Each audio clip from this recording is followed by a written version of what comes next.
All right, what is up? It is Monday. We got a lot to talk about, so let's just get into it. Last week, as you probably know, because everyone's talking about, and by everyone, I mean like 4 people on the internet, so basically everybody, Pentax released this video, and it was going over their new camera, the film camera journey, as they say, or the film camera project, however you want to describe that. And I have thoughts. It is my understanding that they're planning to release a half-frame camera that has a lot of automatic settings, that is a little bit more robust than maybe the Ektar H35N, but probably something a little bit more similar to the Ricoh Auto half-frame, which is pictured here. The rationale behind that, of course, was being that film is expensive. They want to create a platform in which people can get into it easily, so there's auto features. They also want it to be affordable, so half frame, you get more shots. They also want it to be vertical, so that way people can post it on social media. That way people can like post it on their phone and like show people, and like that's how people see things now. Which initially got me thinking, like, what an interesting approach. Like, the idea years and years ago, when film cameras were first starting to be developed and stuff, there weren't any like modern constraints, so far as I know, to the design choices. I think it was mostly like, oh, let's just make a camera, and then that's just what they did. But now, like, Pentax is taking the approach of, okay, we're trying to throw our hat back in this ring of making film cameras. They're trying to assess the market, what's going to be popular, what's going to be interesting, what are people going to like. And they're looking at it and saying, okay, so right now, the approach people have is that they like seeing things on their phone. So we need to make something that will kind of feed into that. So that alone, I think, is interesting. I think the other approach being the half frame, being more affordable and stuff like that. Then he did this whole bit about like, oh, you can compose the 2 shots so when they're side by side, it makes an interesting, whatever. That's, interesting point, moot point in my opinion, like, whatever. I think the affordability approach makes a little bit more sense than the like double shot composition. I have a hard time with that one in particular because I feel like you could do the same thing with a regular roll of 35 millimeter, take 2 shots that are like similarly composed and like put them together. So I don't know, maybe I'm just being a little bit of a hater there, but I think that point is kind of moot. The other approach is the auto functionality of it and making it like more accessible for beginners, getting people more interested in shooting film. That I kind of enjoy. I enjoy that component to it because my main qualm with like all of the plasticky reusable disposables is that it's not really it's a very disingenuous approach to film photography because you don't have any control over the camera. You end up just taking photos with the flash on because it's dark, or taking photos with the flash on because it's bright and because the camera sucks. And that's completely fine. Like, if someone wants to do that, totally fine. I don't see that as a pathway to, okay, I got this M35, I got this H35. Let me then go get a Spotmatic. Let me then go get an OM1. Let me then go get a FE. Or like, I don't see that bridge connection as much because I see like the M35 as, oh, this is my film camera, this is just what I'm going to use. As opposed to other cameras where it's like, I don't know, if you have like an FE, then maybe you're going to go get an F3 or you're going to go get an F2 because you have the lenses for it and you want something that you can remove the prism of so you can compose different shots. You want something that feels a little bit more robust or whatever. That to me makes a little bit more sense. So their approach is that it has the auto settings, but also has manual functions as well. That way you can kind of do different things with it. The zone focusing bit was interesting. It just reminds me of close-up head, torso, and then 2 people in mountain. Like, I don't know if you've seen that on like the scale, but that's exactly what I'm thinking it's going to be, which is fine.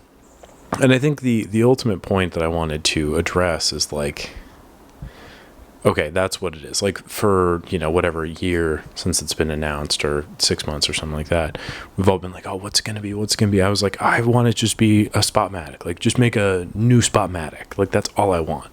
I want something that's like robust, durable, mechanical, simple, easy to get into, and like hits that mid tier. Because right now we got like the Leica cameras that are being released, which is like high tier, professional, expensive, all this stuff. And we have the plastic point and shoots, and there's really no middle ground here. Like, it's just, the middle ground now is just all secondhand used eBay things that aren't what you ordered, and oh my god. Anyway, so I wanted something to fill that gap, because that is a market in my mind. But I think what Pentax is doing is kind of hitting that like mid-tier gap of like beginner / lower middle tier area, the halfway point between 1 and 2, 1.5, and then hopefully leading that into a 2 camera instead of going 1.5 then to 3, which is what they'll probably end up doing. However, I was kind of hoping it'd be that. Other people had other thoughts. The release comes out, and now it's like, okay, everyone has thoughts, everyone has feelings, everyone has opinions.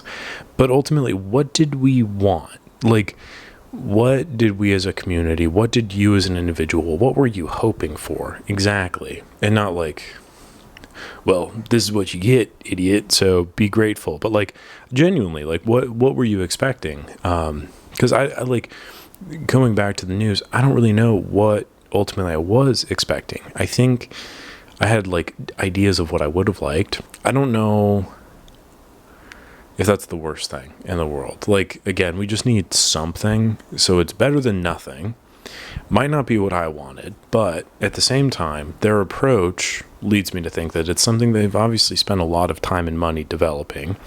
It's something they've thought about a lot more than I have. And for that, I commend them, because it's kind of it's a very, very large and probably financially exhaustive leap of faith that they're making here. And at the end of the video, the big thing for me was the guy was just like, hey, please, other companies, step in. Like, we would love to see that. And I think everyone is kind of on the same page. Like, if Nikon came back and released any camera, people would be stoked about that. If Olympus came back and released another camera, people would be stoked about that. Like, all of these things are possible. It's just there needs to be foundation laid first. And Pentax, Ricoh, whoever that's the company that's making the first steps into that. So I'm hoping that it's a massive success. I'm hoping that it's something that, leads to more development and leads to more options for people, because then when the next release of the film camera comes out, people aren't like, what the hell, I don't want a half frame camera, I wanted full frame, idiot. Like, it's something that they're excited about, something that fits their niche. And I think that's the other big point too. Anytime I get in front of this camera or behind the camera, depending on what the video is, and I talk about the things I like, if you don't like what I like, I'm fine with that. Like, I really, I have such a weird opinions about things. I have like very specific things that I like and I dislike. And if for whatever reason you watching at home be like, oh, this guy doesn't know what he's talking about, this is such a great camera, this is such a great thing, I like it a lot, that's completely fine. Like, you are, at no point am I saying you're a bad person for liking that thing. For me, it's just like, I don't like it. And I feel that way about a lot of things. There are things that other people like, I don't like. More power to them. And then a lot of times too, like, I don't know, there's been things I don't like that people have showed me why they like them. I'm like, oh, okay, I get that. It changes my opinion and stuff.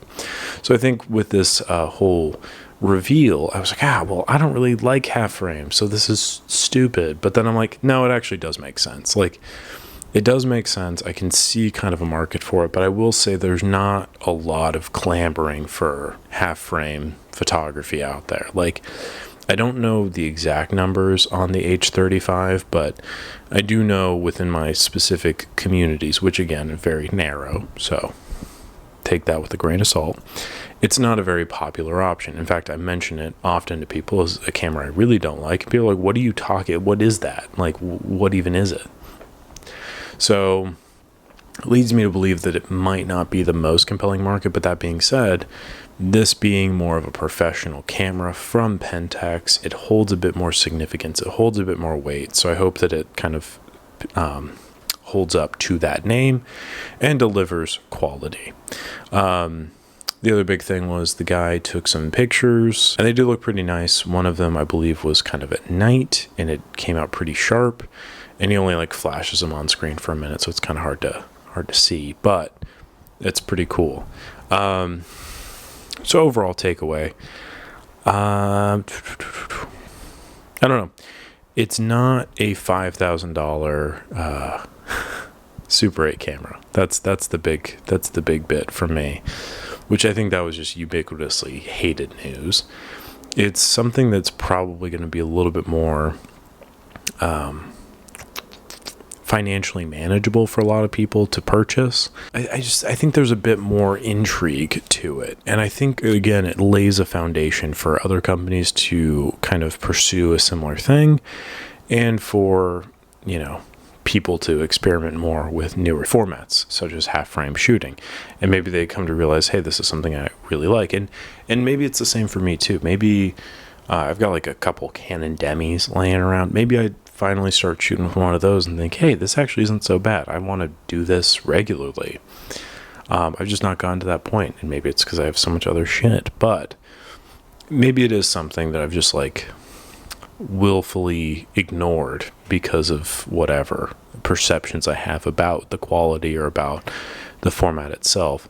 And maybe this announcement was the exact kick in the butt I needed to get the ball rolling on that experience. Who knows? All I can say is that I'm still very excited about it. It might not have been the news that I exactly wanted to hear, but who cares? Like, they didn't say specifically, hey, Bronco, it's going to be a new Spotmatic. It was just like, I think it'll be accessible for a lot more people than what's out there now. And I think for that, that's enough to celebrate. And yeah, overall, interested. Looking forward to seeing it happen. And yeah, I don't know. We'll see. If I have more thoughts about it, I'll make sure to make another video. But until then, I hope you enjoyed this one. I hope you enjoyed my thoughts. Make sure to share yours in the comments down below. Very much looking forward to hearing about them. And again, I welcome other opinions. If you think this is the worst news ever, let me know why. If you think this is the best news ever, please let me know why. Like the video if you enjoyed it, subscribe to the channel, and I'll catch you on the next one.